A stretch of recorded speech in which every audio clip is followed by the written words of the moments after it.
Hello बच्चों, quick revision चल रही है आपके अपने चैनल गणेश ट्यूटोरियल्स में। इस वीडियो में हमें स्टार्ट करना है elastic collision in one dimension से। तो elastic collision in one dimension ही पढ़ेंगे हम, मेन तो टू डायमेंशन नहीं पढ़ेंगे। तो elastic collision in one dimension में सबसे पहला टॉपिक आता है हमारा कि वेलोसिटी ऑफ सेपरेशन और वेलोसिटी ऑफ अप्रोच दोनों इक्वल हैं, ये प्रूफ करना है। तो सेपरेशन और अप्रोच क्या होता है पहले तो ये बता दूं तुम्हें। मान लो एक ऑब्जेक्ट है जिसका मास है m1 और एक ऑब्जेक्ट है जिसका मास m2 है।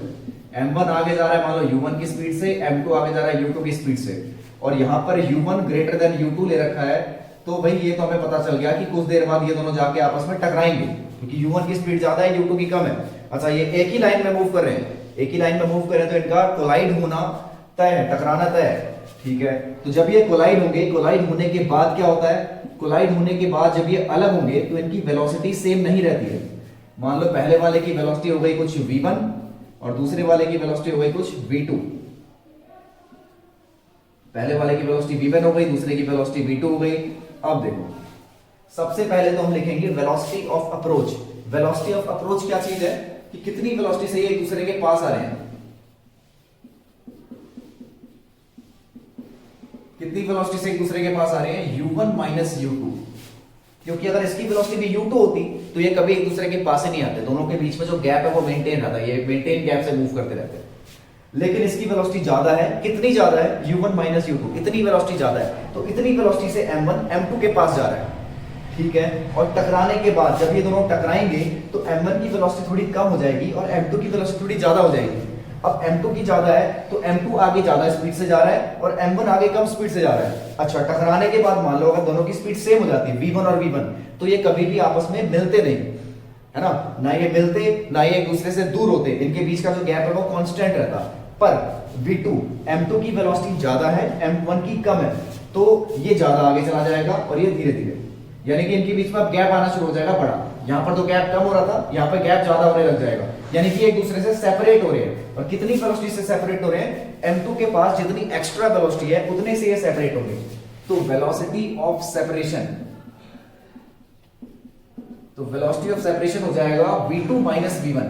v2 m2 के पास जितनी एक्स्ट्रा वेलोसिटी है उतनी एक्स्ट्रा वेलोसिटी से ये सेपरेट हो रहे हैं, दूर जा रहे हैं। तो ये दोनों हमें इक्वल प्रूफ करके दिखाना है इसमें। तो देखो स्टार्ट कैसे करते हैं। सबसे पहले हम लीनियर मोमेंटम कंजर्वेशन करेंगे, इनिशियल और फाइनल दोनों, क्योंकि ये दोनों एक दूसरे से टकरा रहे हैं, कोई तीसरा बंदा आके इन पे कोई फोर्स नहीं लगा रहा है। जब भी कोई एक्सटर्नल एजेंट के द्वारा नेट फोर्स जीरो होता है तो मोमेंटम कंजर्व रहता है, यहाँ पे कोई एक्सटर्नल एजेंट का काम ही नहीं है। ठीक है, तो मोमेंटम को कंजर्व कर देते हैं।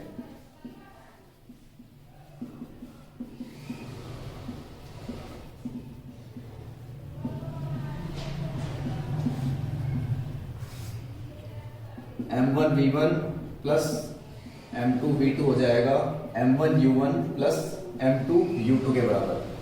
m1 को एक तरफ कर लो और m2 को एक तरफ कर लो, तो ये हो जाएगा m1 और v1 माइनस u1, यहां पे m2 और u2 माइनस v2। इस m1 u1 को लेफ्ट में लेके जाएंगे तो m1 v1 minus m1 u1, दोनों में m1 कॉमन ले लिया। इस m2 v2 को उधर ले जाएंगे, दोनों में m2 कॉमन लेंगे तो ये बचेगा। ये बन गई हमारी पहली इक्वेशन। इसके बाद बाय कंजर्वेशन ऑफ एनर्जी, क्योंकि इलास्टिक कोलिजन है तो इलास्टिक कोलिजन में एनर्जी कंजर्व रहती है, यानी कि कंजर्वेशन ऑफ एनर्जी में आ जाएगा इनिशियल एनर्जी। पहले फाइनली लिखता हूं मैं, half m1 v1 square plus half m2 v2 का square equals to half m1 u1 square plus half m2 u2 square. तो हर जगह से हाफ तो कट ही जा रहा है, तो हाफ को डायरेक्ट काट देते हैं। तो m1 वालों को एक तरफ कर लेंगे, m1 v1 square minus u1 square, और उधर m2 वालों को एक तरफ कर लेते हैं, u2 square minus v2 square. अब यहां पे v1 minus u1, a plus B, a minus B का फॉर्मूला लग रहा है, v1 माइनस u1 और v1 प्लस u1, और उधर हो जाएगा m2 u2 माइनस v2 और u2 plus v2। Second equation. अब सेकंड इक्वेशन को अगर फर्स्ट इक्वेशन से डिवाइड किया जाएगा, सेकंड को फर्स्ट से डिवाइड करेंगे तो देखो m1 से m1 कट जाएगा और v1 माइनस u1 से v1 माइनस u1 कट जाएगा, तो बचेगा क्या, यहां पर v1 प्लस u1 बचेगा। राइट साइड में भी m2 से m2 कट जाएगा, v2 माइनस u2 से सॉरी u2 माइनस v2 से u2 माइनस v2 कट जाएगा तो बचेगा u2 प्लस v2। अब देखो इस u2 को लेफ्ट में लेके आओ तो u1 माइनस u2 और इस v1 को राइट में तो v2 माइनस v1। तो ये क्या हो गया, velocity of approach equals to velocity of separation. तो यहां से हमने प्रूव कर दिया कि वेलोसिटी ऑफ सेपरेशन और वेलोसिटी ऑफ अप्रोच एक दूसरे के इक्वल होते हैं।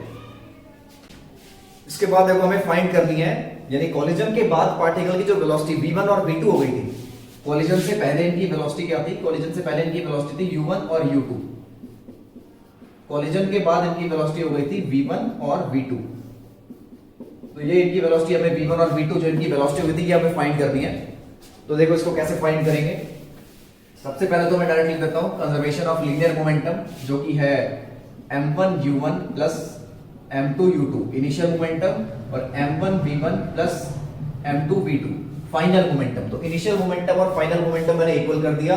अब वेलोसिटी ऑफ सेपरेशन और वेलोसिटी ऑफ अप्रोच भी इक्वल कर दो। ये गिवन है, ये मान लो हमें याद ही है, वेलोसिटी ऑफ सेपरेशन और वेलोसिटी ऑफ अप्रोच इक्वल होता है। तो लिख देंगे we know that velocity of separation equals to velocity of approach, मैंने शॉर्ट में लिख दिया है। तो वेलोसिटी ऑफ सेपरेशन क्या था, v2 माइनस v1 और वेलोसिटी ऑफ अप्रोच था u1 माइनस u2।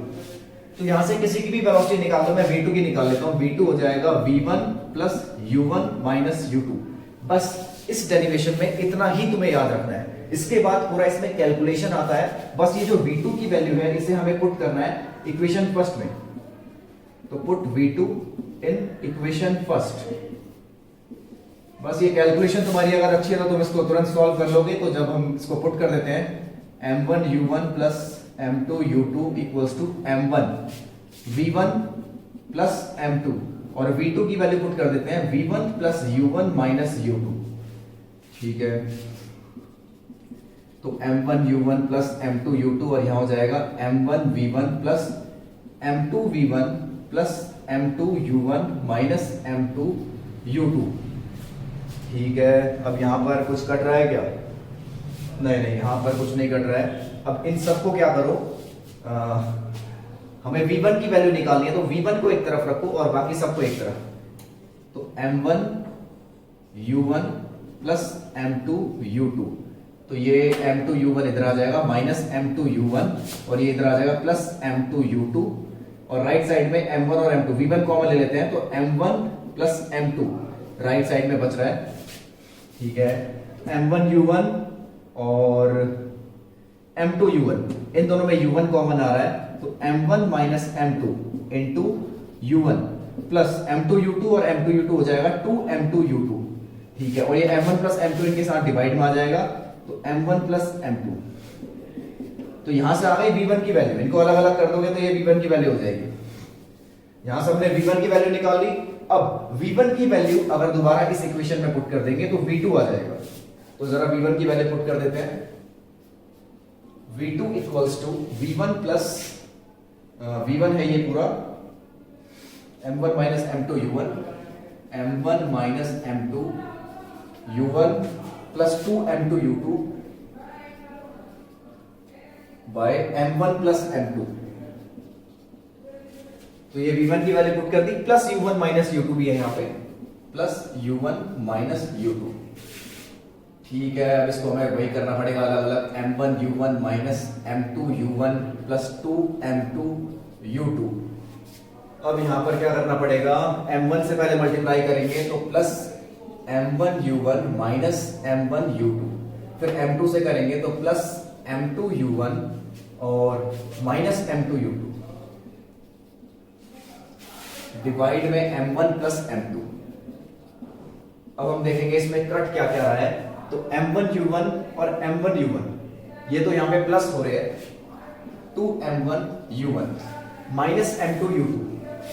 तो minus m2 u1 minus m2 u1 हमें कहीं दिख रहा है, प्लस m2 u1 हमें दिख रहा है। तो ये m2 u1 से m2 u1 कट रहा है और 2m2 u2 minus m2 u2, तो एक m2 u2 यहां पे बचेगा और ये तो हमने ऐड कर दिया माइनस m1 u2, एक माइनस m1 u2 भी यहां पर है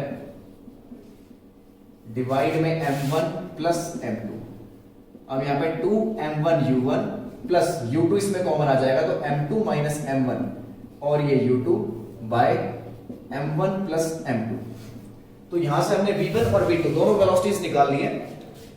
तो ये हमने दोनों पार्टिकल्स की फाइनल वेलोसिटी कैलकुलेट कर ली है। पहले पार्टिकल की वेलोसिटी v1 और दूसरे पार्टिकल की v2। तो इस पे 3 केसेस और पूछे जाते हैं। पहला केस है जब दोनों के मास सेम हो जाएंगे, दोनों के मास अगर सेम हो जाएंगे तो v1 में मैंने दोनों के मास इक्वल पुट कर दिए, तो ये m - m तो सीधा 0 हो जाएगा।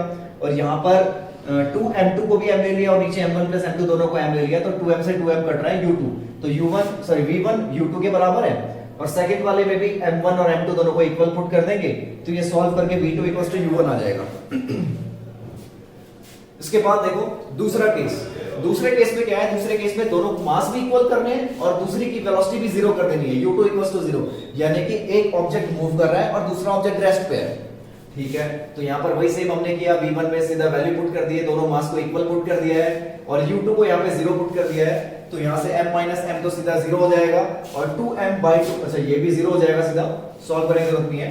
v2, अब v2 में पुट करते हैं।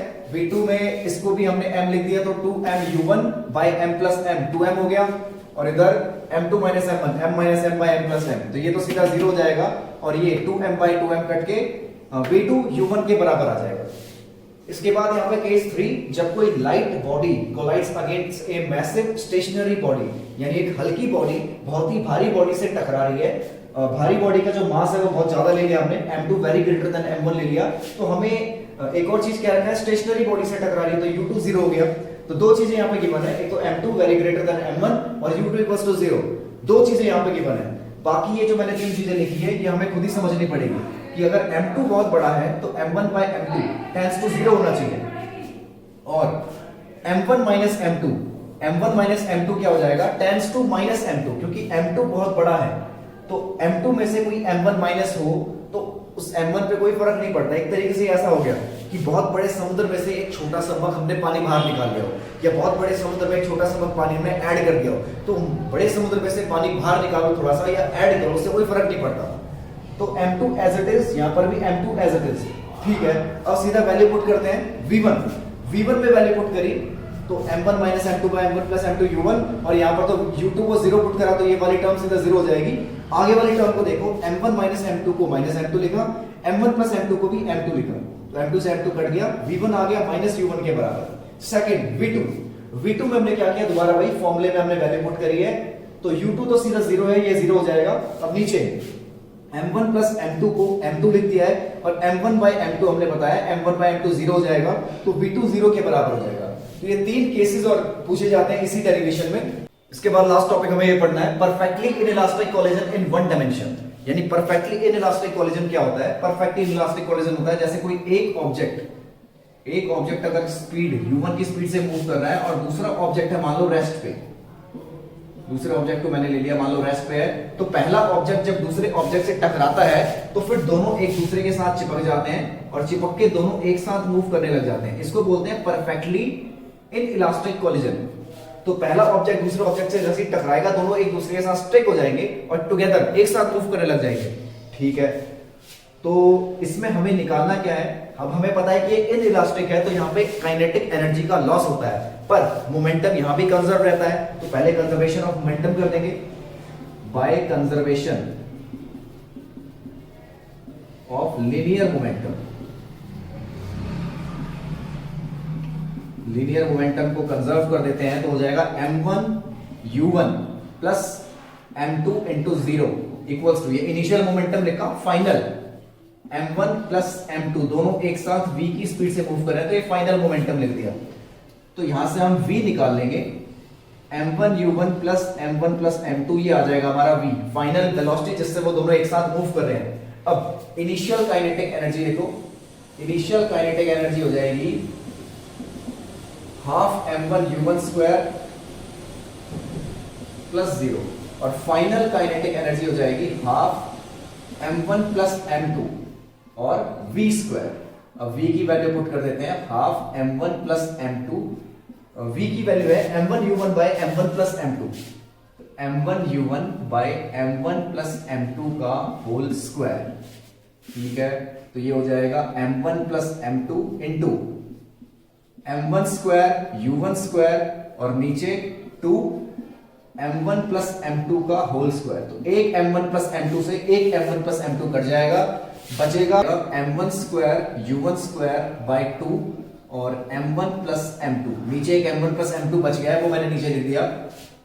तो यहां पे हमें लॉस इन काइनेटिक एनर्जी लिखना है। लॉस इन काइनेटिक एनर्जी हो जाएगा kinetic energy initial minus kinetic energy final. Initial kinetic energy लिख देते हैं half m1 u1 square minus final kinetic energy हो जाएगी m1 square u1 square by 2 m1 plus m2।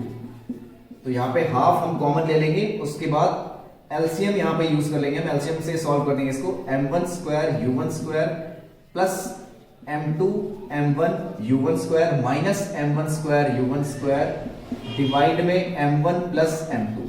तो m1 स्क्वायर u1 स्क्वायर से m1 square u1 square cut रहा है, तो ये बचेगा m1 m2 u1 का स्क्वायर और नीचे 2 m1 प्लस m2। यानी कि हमें साफ दिख रहा है कि ये राइट हैंड साइड ये जो टर्म आ रही है ये पॉजिटिव है, क्योंकि मास भी पॉजिटिव और वेलोसिटी का स्क्वायर भी पॉजिटिव। इसका मतलब लॉस इन काइनेटिक एनर्जी हो रहा है। अगर ये नेगेटिव आता है इसका मतलब काइनेटिक एनर्जी का लॉस नहीं हो रहा है। तो हमें इसमें ये प्रूफ करना होता है कि काइनेटिक एनर्जी का लॉस हो रहा है। और एक और चीज, final by initial kinetic energy का रेशियो भी पूछते हैं। तो रेशियो कैसे निकाल देंगे, बस हमें इनको डिवाइड कर देना है। m1 square u1 square by 2 m1 plus m2 को डिवाइड कर देना है इनिशियल से हाफ m1 u1 स्क्वायर से। तो हाफ से हाफ कट जाएगा, एक m1 से एक m1 जाएगा, u1 स्क्वायर से u1 स्क्वायर जाएगा, तो ऊपर बचेगा m1 और नीचे m1 प्लस m2। तो ये final kinetic energy by initial kinetic energy का हमने रेशियो निकाल दिया। तो चैप्टर 6 में अभी इतना ही, यही सारे इसमें इंपॉर्टेंट टॉपिक हैं।